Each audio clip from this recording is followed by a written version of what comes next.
Hello, everyone, and welcome to another edition of the Dentzel Domain on Red State Talk Radio. I am your host, Ed Dentzel, and I am back in Madeira Beach. The last 2 weeks I've been up in Largo, which is not too far away from here, but last night I picked up my brother and his wife. They were in Ireland for 2 weeks. They were with my sister, our sister, I guess I should say, and her husband and a couple other people. They had a fantastic time. My brother said at times it wasn't even like he was in another country, except for the cars being on the wrong side of the road. He could have been in the United States somewhere. They had a great time, saw some castles, kissed the Blarney Stone, all of the traditional touristy stuff.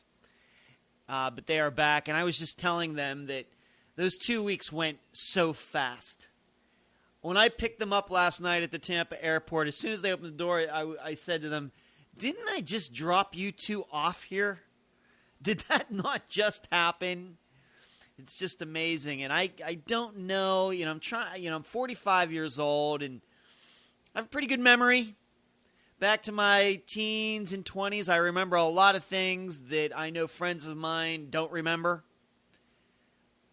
Just something about me, I don't know. And I don't know if time seemed to go by so fast back then. Maybe it has, I don't know. It's just amazing, but they appreciated me watching their house and their dog Kobe for 2 weeks. And frankly, I appreciated getting out of my place for a little bit and being up in their quiet little neighborhood. So it worked out for both of us. But I'm now back here in Madeira Beach at my own little apartment that is 200 steps away from the sand and the Gulf of Mexico. And I appreciate my landlord for getting the mail while I was gone. And what was funny is I came back, and when you leave your place and you know that you're going to be gone for a while, you want to make sure that you clear out all the food that's perishable. I can remember one time I went back to Pennsylvania for like a month, and I didn't pour out the milk. I had some milk left in my refrigerator, and I forgot to do that. I got back a month later, and you can imagine what the milk looked like inside the container. So I've done that a couple times. As a bachelor, I guess you're more prone to do that. But I got back, and I opened up the freezer of my refrigerator, and I forgot that I had these Reese's peanut butter cups that I bought like over 2 weeks ago, and they're in the freezer. And if you don't know, if you like Reese's peanut butter cups, you got to try them frozen. When you buy them, take them home, put them in the freezer, let them sit for a day. They are better frozen than they are right out of the package if you get them at 7-Eleven. That is a true story, and I want to give a shout out to, show some appreciation to my longtime friend Shay. She was the one who pointed that out to me maybe 15 years ago when we worked at Star Trek The Experience. She was so right about that, and I still make that comment to her when I talk to her once in a while. But no more dog barks in this show. I had to kind of do this show the last couple weeks around the barking of the dog, which was a little difficult to do. I didn't want to tell you about that while I was doing it, but that's what was going on. But now back here, no pets, and so no reason to hesitate. So let's get right to the show. Was listening to the Glop Culture podcast at Ricochet.com. Ricochet.com is a site that I've told you about before. I used to be a member there, and then I stopped being a member, and not necessarily, I would say, anything in particular that was going on there. It's just that I'm not a big commenter on there. And really, the only reason you pay there, the only advantage really that you get when you pay there is to comment and to communicate with other people. And I like to talk in this show. I like doing this show, and I don't mind talking politics, but going back and forth and having conversations online is a good way to waste a lot of time. My opinion. I like to read things on the internet. I don't mind other people's opinions, but I'm not going to get into some long conversation with somebody on the internet. Just not going to do it. Other people have time to do that. Fine by me. So I discovered I can get what I want out of Ricochet.com by not being a member, and maybe they need to look at their business model because of that. But in any case, There is a podcast there called Glop Culture, and it's done by Rob Long, who used to be a producer for Cheers, but he's a longtime National Review contributor and has done a lot of political stuff too. Not totally conservative, but conservative enough. Jonah Goldberg from National Review, and then John Podhoretz from, Commentary Magazine. They do a show maybe once a month. They talk a little politics, but then also talk about movies and music, and it's called Glop Culture after the beginning letters of their last names. And Jonah Goldberg, at the beginning of this most recent podcast that they did, was talking about the most recent National Review cruise. And as I've told you, I've been on a National Review cruise. I was on the one right after the 2012 election where everybody on the ship, now granted, the whole ship is not filled with conservatives. We just have a little block of rooms that National Review buys, and then they resell them. That's how that works. And National Review gets some money from the rooms that they sell. And so I know a little bit about being on a National Review cruise, and it was funny on that one. Everybody was thinking maybe we should just hijack this ship and just anchor it somewhere in the Caribbean until Barack Obama's out of office. That was kind of funny. But I had a good time. It was a little bit of a weird time because I was there by myself. And I learned very quickly within the first day that, don't get me wrong, I had a decent time. If I was going again, I'd want somebody to go with me, preferably female. But most of the people were much older than I am, and I have no problem with that.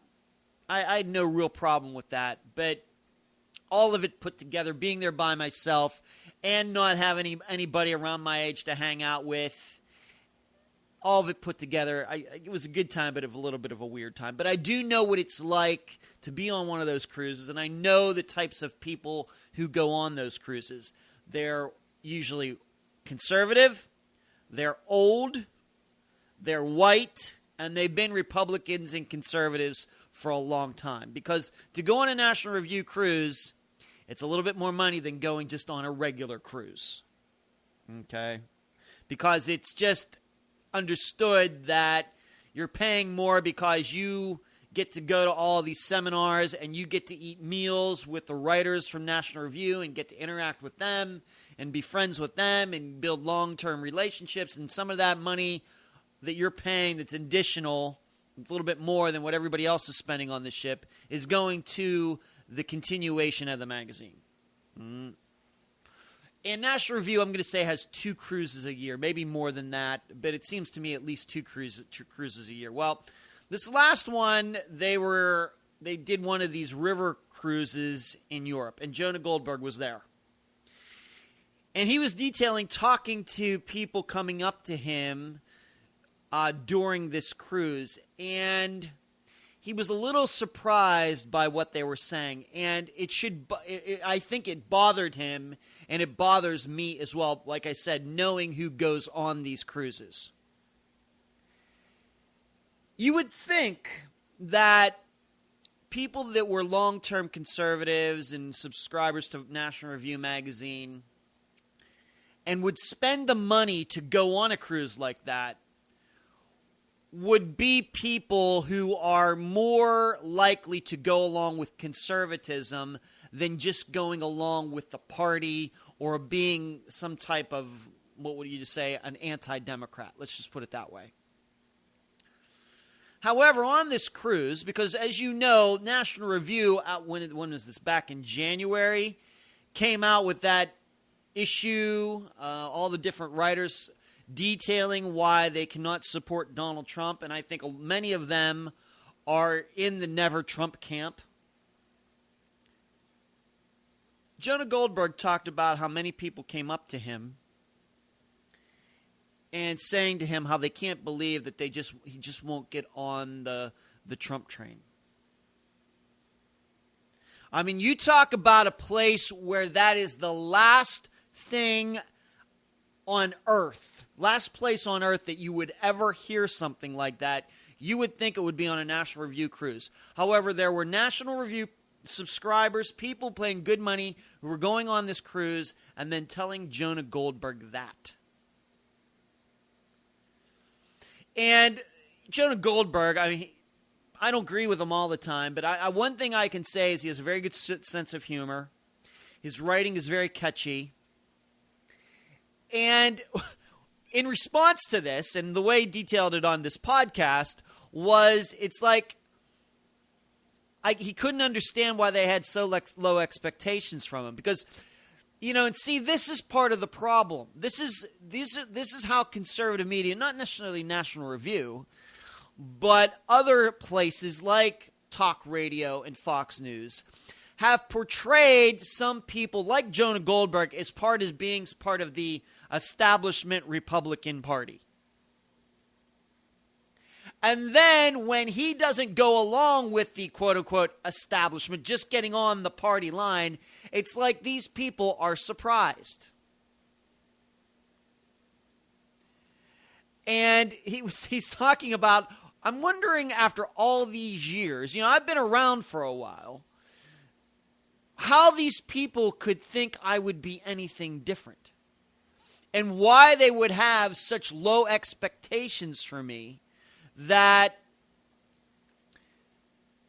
I would just go along with the party line and supporting Donald Trump just because. Are they not paying attention what I've been doing for all these years? Yes, maybe they don't agree with me all the time, but surely they know if they've been reading my material to the point where they're willing to pay and go on a National Review cruise, you'd think they'd know me by now. And it's obvious that they don't.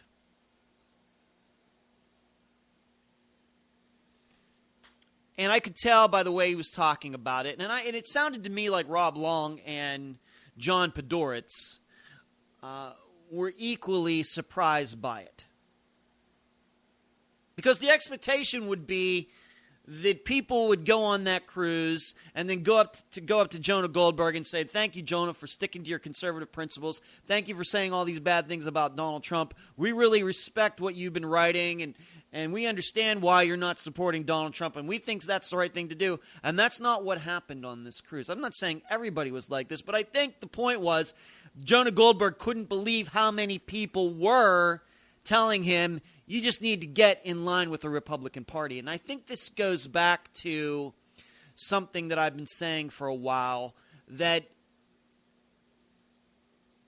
too many conservatives are too hell-bent on revenge than principles. That's the only thing that makes sense. That it could be that people were going on these cruises, on these National Review cruises, or paying for the subscription to National Review because not so much, yes, they're conservative, but the underlying cause was we want to get back at liberals, and we think that National Review is a way to do that. See, that's different. I tell you, when I come to this microphone, I'm not looking for revenge on anybody. And we're going to get into a little longer talk about this because this goes right in line with what Glenn Beck said about the meeting that he went to regarding Facebook. That Facebook had this meeting within the last few days with prominent conservatives, and you know how I feel about Glenn Beck. I'm not that big of a fan, and I hate having to agree with him on something like this. But he's right. But getting back to Jonah Goldberg and National Review. You know that conservatism has gone wrong when a bunch of old white people with money think that good conservative writers should go along with Donald Trump. You know that there's something wrong. And I don't believe that these people... I have to talk about this again. The reason I think people are this way is because this is what conservative media has fostered. I don't believe that people have come to these conclusions, these conservatives, about how they just need to go along with Trump. if they were just created today, and they were conservative and not known what gone on for the last 25 years, would they be Trump fans? Probably not. I think that what's been going on is more environmental than genetic. Do they think this way because they fill a demographic that should be as principled conservatives to exist? When you're willing to spend more money to go on a cruise to meet a bunch of conservative writers, your average conservative does not do that. Your average Republican does not do that. That's a very special situation, special occasion. And if principled conservatives have lost those people, and when I mean principled conservatives, I don't mean necessarily conservative leaders, but conservative thinkers, then the whole movement is in trouble. That somewhere within the last so many years, something has gone askew. And I think it's because, as much as, unfortunately, I think what's going on is that we're right now proving what our enemies have been saying about us for years, in that we are just a political ideology, a political philosophy of hate. It's really keeping it nice and simple. We know the names that they've called us, all of which I think are untrue.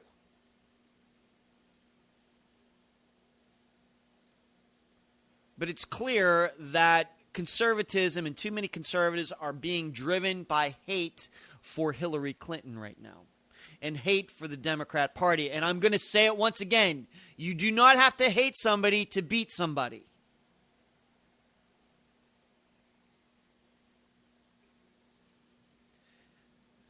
But I think that's what you're seeing in this story that Jonah Goldberg is telling from his experience. It was I can tell you, granted, I've been just doing this for a few years, and I'm surely not as well known as Jonah Goldberg is. I'm guessing it had to be a little bit disheartening to him. And I'm going to guess that anybody who's a principled conservative listening to that, it's a little disheartening to them as well. But I probably Jonah Goldberg, and he probably wasn't the only one who experienced that on that cruise. Who else was probably on that cruise? Did Kevin Williamson go? I don't think he did. But some of the other writers and editors at National Review probably had the same stories. And they're probably wondering, this magazine that William F. Buckley started, and here we are all these years later in charge of it, trying to take care of conservative philosophy in the United States. And here we have a bunch of people who are conservative, and they're mad at us for not going along with Donald Trump. You talk about something that would maybe cause those people to say, the hell with it, we're closing this magazine up. You know what I mean?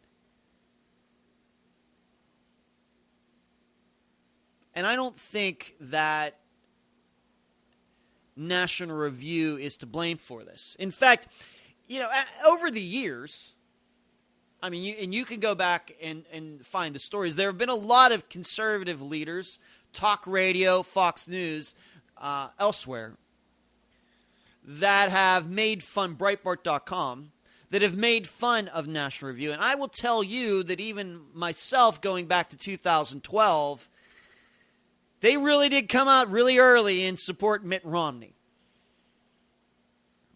And I can remember, and this was, of course, well before I was on Red State Talk Radio, I can remember talking about that and not liking it. And I've had critical opinions on National Review, but I will tell you, I go to nationalreview.com every day. I don't know how many articles I read, but I'll scan the headlines. If something catches my eye, I'll read it, and I'll tell you about it. But I've been going there every day for several years. But because of something like that, it has allowed, I think, National Review to be demonized at least a little bit. And the difference is that National Review, it's a little bit, even though it was around long before talk radio, it's kind of the strong silent type conservative. It really is. And then it was later that the outspoken, calling names and of liberals came later in the 90s, once again, with Rush Limbaugh and others. And once again, I know that they've done a great job over the years. But we see where that has gotten us. We see where it's gotten us. And you want to know the truth? I mean, this is scary if you really want to think about it this way. More was done for conservatism between the early 60s, whenever National Review was created, and 1980, than has been done for conservatism between the early 1990s and today.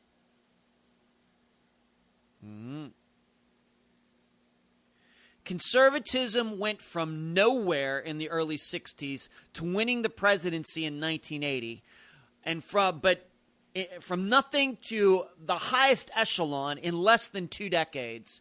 And in the last 25 years, despite all these new outlets, it seems that conservatism has gotten somewhat watered down.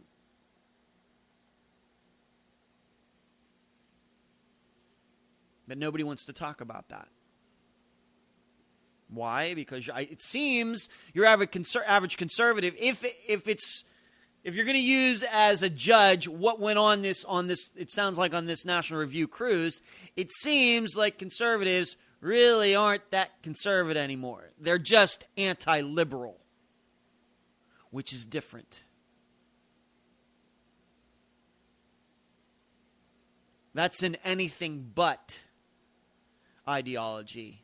Whereas conservatism, true conservative, is nothing but conservatism. They're anything but liberal, and the rest of us, I guess, are nothing but conservatism. I guess it's kind of that idea, are you playing to win, or are you playing just not to lose? And when I think about all these conservatives, it seems, who are now getting on the Trump train, they're obviously the not lose people. Not they're going to win, they just want to not lose, and they don't want to lose to Hillary Clinton. And so they'll accept anything else as a substitute.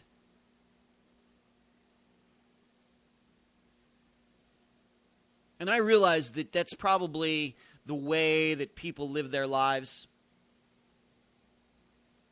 Because we know in our everyday lives, sometimes we don't get the choice that we want.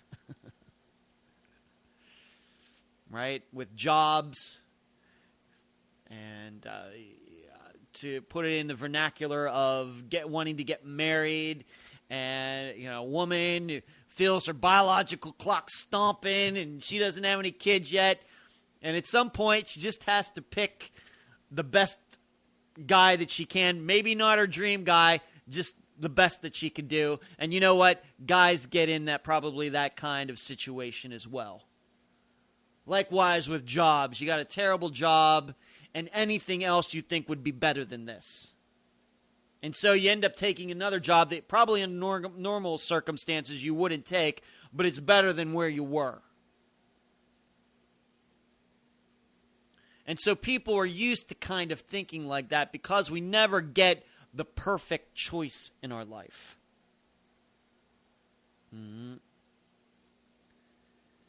But as I've told all of you, my attitude has always been that the choices we make regarding our political leaders and what goes on in this country are infinitely more important than any particular decision that we make in our everyday lives. Has a much longer lasting effect than that decision. And I know that sounds crazy.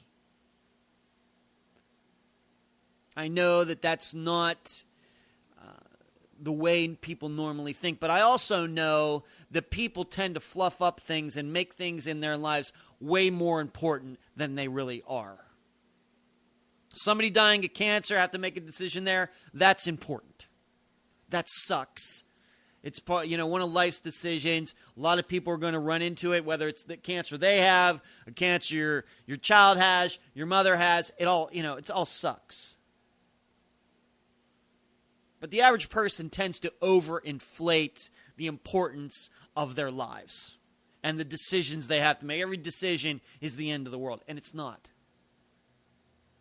But I think in the last 8 years, we've determined that, you know what, a couple bad decisions on a national level here and there can really upset a lot of people's lives.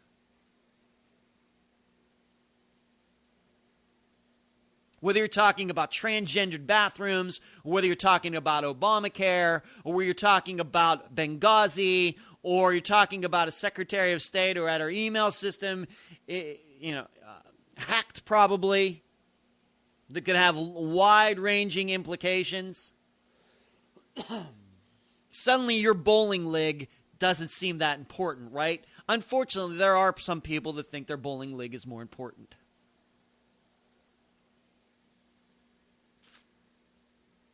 I don't know what you can do. So in listening to this show with Jonah Goldberg, I was a little amazed by it, and I'm disheartened by it as well. I'm wondering, what is the proper etiquette in something like that? Here these people are, they're paying to be on a cruise, and some of that money's going to your magazine, and then they come up to you, Jonah Goldberg, and say, you really should be getting on the Trump train. Does he argue with them?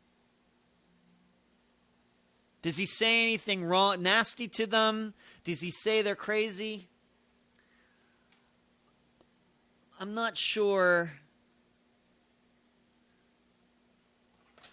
I'm not sure how to handle that. I don't know. Who was the Miss Etiquette? Is that Ann Landers? No, or whoever does Miss Etiquette? I wonder what she'd have to say about that.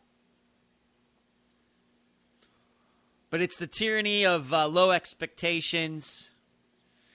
And I think the other point Jonah was trying to make is that here they thought that it's like a juxtaposition. It's like they've switched positions. Here, these people were probably the one time the strong conservatives and maybe thinking that National Review was a little too squishy. And now maybe a few years later, it's National Review that's trying to stick to its conservative values. And now it's their readers who are squishy. And the only, I think, conclusion you can come to is that it seems maybe that National Review wasn't as squishy as their readers and conservatives thought. And really what we're finding out is your average conservative is a lot more squishy than we thought. What do you say? Because remember, values matter most when things are tough. It's easy to have these tough, these hard, strong, proud values when there's no stress. Well, conservatism is under stress right now. And we're seeing where the cracks, we saw them early on last summer, where they've been formed. And you surely learn who you can count on and who you can't very quickly. But a lot of those conservatives who are going along with Trump, they don't want to try to portray that. They want to try to say that those of us who aren't going to vote for Donald Trump, well, we really want Hillary Clinton to win. Yeah. Well, I tell you what, any of those people are more than willing to come into me in the voting booth. I don't care if it's one person, 100, 1,000. If they want to follow me to the voting booth here in Florida and they want to see who I vote for, they're either going to see one of two things. Either I vote for a third party or I don't vote for president at all.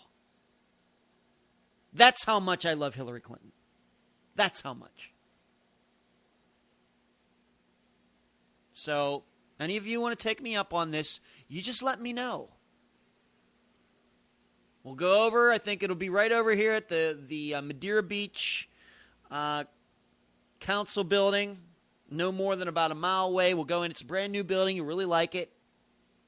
And I'll go vote, and you'll get to see. And then you can feel all good about voting for Donald Trump, somebody who's not conservative, and then if he becomes president, then you'll find out it's too late. Too late to find out that you shouldn't have had anything to do with him in the first place. But hey, going back to how this started, if a bunch of people on a National Review cruise want Trump to be president and think that National Review should be going along with Donald Trump, then conservatism is truly lost in the forest. I got to go to the break. You've been listening to the Dentzel Domain on Red State Talk Radio. The voice of American conservatism. WRS Digital, Red State Talk Radio.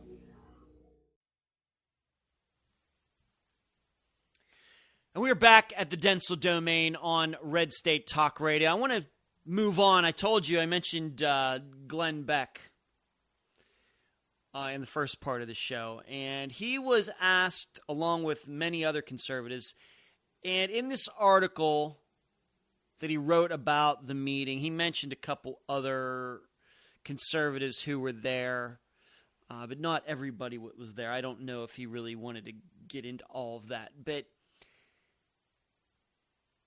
this goes along with what I was saying about conservatives and Jonah Goldberg and National Review in the first part of the show.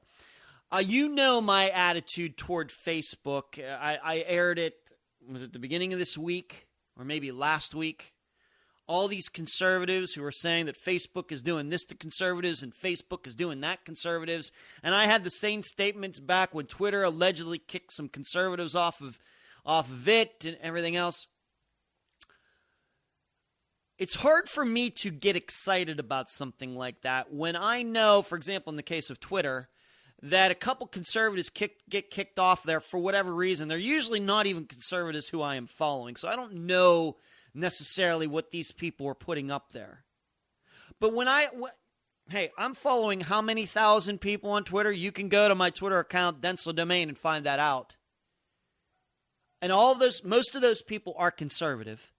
95% of them. None of them are getting kicked off Twitter. So is there a problem? Is there a Twitter problem between Twitter and conservatives? I would say not. I would say not. However, a lot of conservatives like to talk about it. It fills up a lot of airtime, which I think factors into this as well. People looking, hey, I got to do my 3-hour show today. I got to find some things to talk about. Well, there's that Twitter story. There's that Facebook story. I think I could get some good run out of that. I think I can really fill up some minutes with that. Creating some false controversy out there. Because I know my listeners are going to love it. As you know, that's not what I do on this show. I do not come to this microphone looking to kiss your butt. All right? Anybody can do that. And truthfully, if you're listening to other shows, I'm sure that's what's happening. But getting back to Glenn Beck, he was more bothered by what he saw conservatives saying at this meeting than anything that Facebook had to say. And once again, I'm going to say it. I follow conservatives on Twitter. Conservative post after conservative post after conservative post after conservative post. To my knowledge, none of that stuff has been deleted ever. Now, it may be that Facebook has a problem with that trending news thing. Does anybody pay attention to that anyway? Really?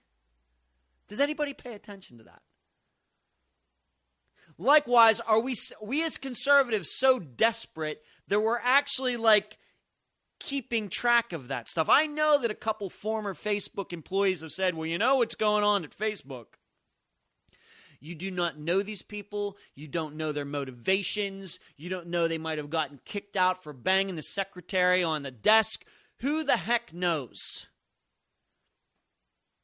And this is why I've told you that hate and anger and being mad at all these people can get you in trouble because people will use that to their benefit. They will start creating stories that fall into the narrative that you already have, that's been put in your head by conservative media people who have been just looking for revenge. And I think this is where I'm going with this. because that's what Glenn Beck saw at this. He said there was actually a statement there from somebody, from a conservative. Well, do you have enough Mormon employees at Facebook? Mormons make up 2% of the American population. Do you have any Mormons here? I really think that, now, maybe it was a joke. I don't know. I wasn't there. I don't know what the context of it. But that it even came up kind of supports something that I've been saying for months. I think probably going back to October. That it's obvious to me now, and Donald Trump has kind of exposed this, that we as conservatives, not me, too many conservatives want revenge. In the idea that, well, you know what, if liberal legislators are going to make us deal with quotas and everything, well, you know what, if we get the upper hand, then we're going to inflict our own affirmative action. We're going to go to these liberal companies and we're going to dictate that they have 2% of their employees are Mormons.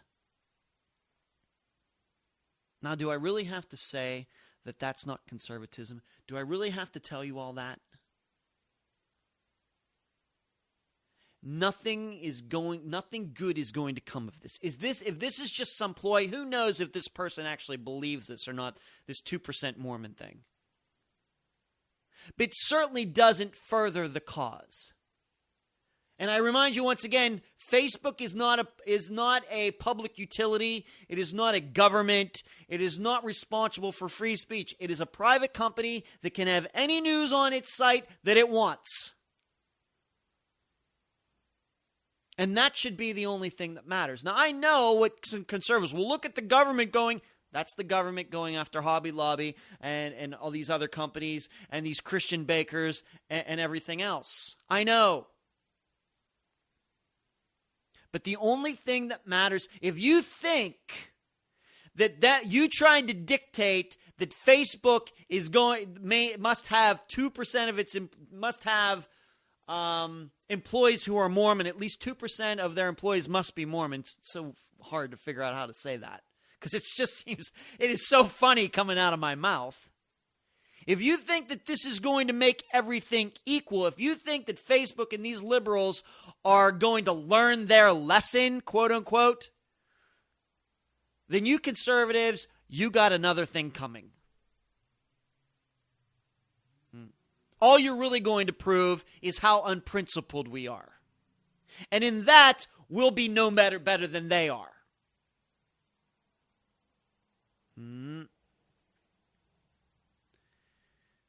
But I think what we're finding out is too many average conservatives have been wanting this kind of stuff for a long time, and they think that Donald Trump is the weapon to do it. Because of him being allegedly anti-political correctness. Tell you what, you think we have political correctness problems in the country now? You wait till Donald Trump becomes president and people start talking bad about him. You just wait. Then you'll see where your revenge got you.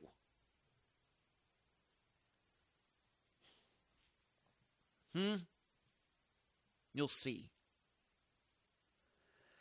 Glenn Beck also went on to say that, maybe you should have your employees engage in like a 6-month training program about conservatism in a private company. Now, I know what they're saying. I know. I've been a conservative my whole life. They're thinking, well, if they make some of these other companies make their people go through diversity training and being kind to transgendered people and everything, then we should have them. It's all wrong. Then they should go through conservative training and treating everybody equally, like to cancel it out. As if that proves anything. Here's what I think I know about these diversity programs that corporations have and everything. You know what the case is? And I haven't worked for a corporation for a long time. You know what I know? Most people think that stuff is total BS. they'll act the part, but underneath, you know what? You want to know the truth for all you transgendered people who may listen to the show? Here's the truth. A lot of people make fun of you behind your back. I know that sucks. That's human nature, though. Just like I know a lot of people have made fun of me behind my back over my life. Sucks, way it goes. All these training and everything, it does nothing to change people's changes attitudes. People pay lip service to it, but you know what? In the end, men do not want to share bathrooms with women. And women, no matter if they identify as man, woman, whatever else, alien, they don't want to share bathrooms with men. The only people who want to do that are the perverts in our society. That's it. That's it. And that's the truth. So I ask you conservatives regarding this idea that Facebook employees should go through some conservative training. Do you want these people just paying lip service to conservatism? Just like people pay lip service to liberalism? They just say whatever it takes just to get the job. Is that what you want? Do we want to seem as shallow as they are? Do we want to have alleged followers who are really just shallow? They're just saying it to get the job. Is that what we want?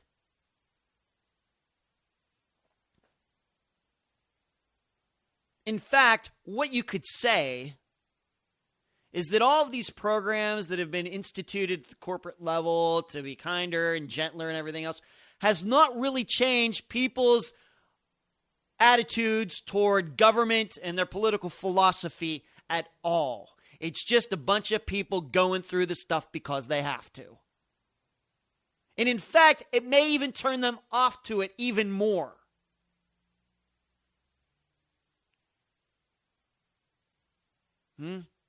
So is that how we want to market conservatism? Really? When we already know that it doesn't work. If you're looking for a substantial improvement in conservatism in the United States. But it sounds to me like this is just revenge, so you can get out of there and just say, aren't we so clever? Oh, look how uncomfortable we made them make, and look at that. Oh, did you see that look on that man's face when I said that to him? Can you believe that? Meanwhile, they're not even serious. So either way, it sucks. Either way, these conservatives who are bringing up these ideas at this Facebook meeting, either they're gaslighting Facebook just to see these people squirm, which has to be about as childish an action as I can think of, or they actually believe it, which is equally disconcerting and horrible.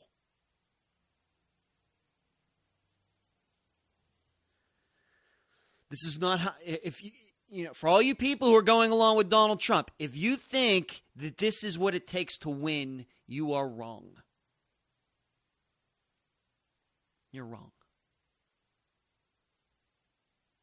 All it does in this case is make people more fake conservative. You want to be liberal? Nothing I can do about that. But here's what I know. Me trying to indoctrinate you with conservatism is not going to change anything. Just like it hasn't made people more liberal by people having to go through diversity training. It's the same thing.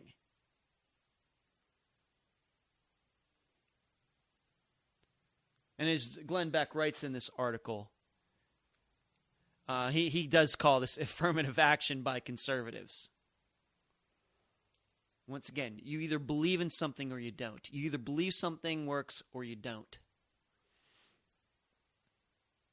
And trying to make these people squeal, if that's what it is, if you just want to try to get back at them, so once again, some sort of revenge at Facebook for what has gone elsewhere in liberal world, trying to get at Hobby Lobby or whatever some of these other companies may be, this is not the way to go about it.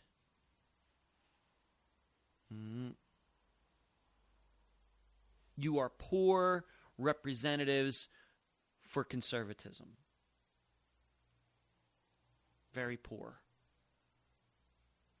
And I'd love to know, and Glenn Beck doesn't say, but I would love to know who these people were that brought this stuff up.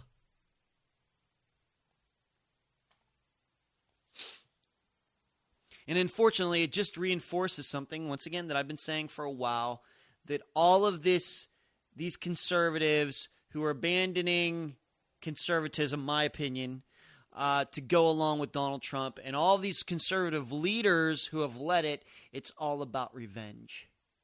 It's not about principles. It's about them being made fun of for years and years and years, and now they want to make fun of those people. They want to get back at them.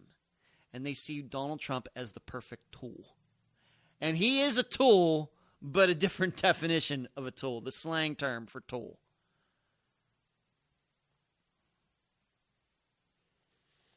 And it's disguised as being principled. It's disguised as throwing over Washington, D.C. And meanwhile, the funny part about all this, and this is something that I haven't mentioned, is that despite all of these people, and this is what makes it all so fake, this, what Donald Trump is selling and all his cult supporters. They go and vote for Donald Trump in these primaries. Meanwhile, the congressman and senator, the incumbent, they continue to win very easily.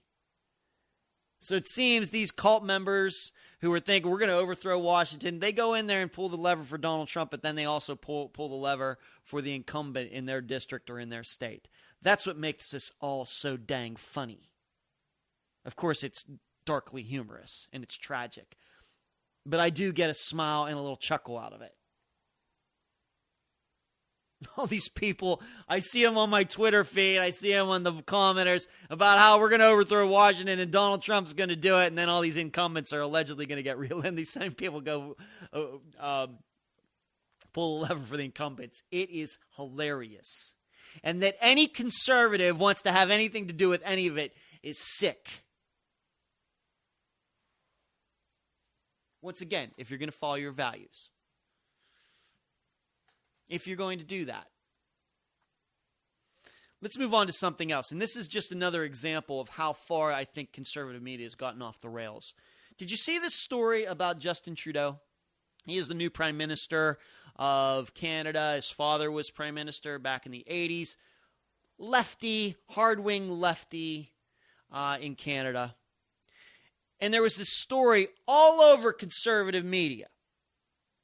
On my Twitter feed, on Facebook, I'm sure other Red State Talk radio hosts talked about it. Did you see what those leftists, they're nothing but a bunch of thugs. Now, some of them are thugs. Absolutely they are. But once again, looking to get back at him. Why? Because Justin Trudeau talks about feminism, and it should be both men and women should both be feminists and things like that. And here's this guy allegedly assaulting a woman on the floor of Canada's version of Congress. And I don't even get into the parliamentary system because I don't understand it anyway. I watched the video. The key is, have you watched the video? Or did you just take what the conservative media was telling you about what he did? Did you just read the headline and said, yeah, I knew it? Once again, those people feeding into your biases. Did you actually go and watch the video for yourself? Here's what happens. Justin Trudeau looks pissed, and he's walking like a guy who looks pissed. And there's a reason that he was pissed, rightly or wrongly. He went into a group of people. He's walking toward the camera, and the guy that he wants to get his attention has his back turned to Justin Trudeau. Justin Trudeau walks up, reaches into the group, grabs this man's, not a woman's, the guy he wants to get his attention, grabs him by his arm and pulls him. Well, as you can imagine, this guy puts up a little bit of struggle, not realizing who is grabbing him and why this is all going on. And so the guy kind of, for a split second, resists. And so Justin Trudeau starts pulling harder. And in the action of doing that, his elbow rubs up against and happens to hit a woman who was standing once again as part of the group. That's what happened. By accident. The only reason that even happened is if the guy had just gone along with Justin Trudeau, it doesn't even happen. Doesn't occur. But it was the action of this guy that Justin Trudeau was trying to get the attention of that caused Justin Trudeau to even touch this woman. But you don't get told that. Once again, why? We've got to portray liberals as being thugs. I have no problem doing that as long as it's real. But this something like this that would get so much attention. Now, I will give credit to a couple places, like Ricochet.com. They called the rest of conservative media out on it, saying that's not what happened. He did not assault. I mean, to read the headline, once again, clickbait, which is something also that conservative media have gotten way too much into. Just putting headlights out there so desperate to get people to read stories and get my clicks so I can get advertising. You know. We've totally ruined conservatism. Can't we just admit that? Don't you see do people not see this? It's sick. Ronald Reagan would be so embarrassed. If he was president of the United States and conservative media was doing this to Justin Trudeau, Ronald Reagan would feel like he'd have to tell Justin Trudeau, sorry about that. Sorry, some of the people in our media in this country, some media that like me just perfectly fine, have wrote that about you. There's going to be plenty of things to not like about Justin Trudeau over the next few years. But let's stick to the facts. Let's stick to the truth.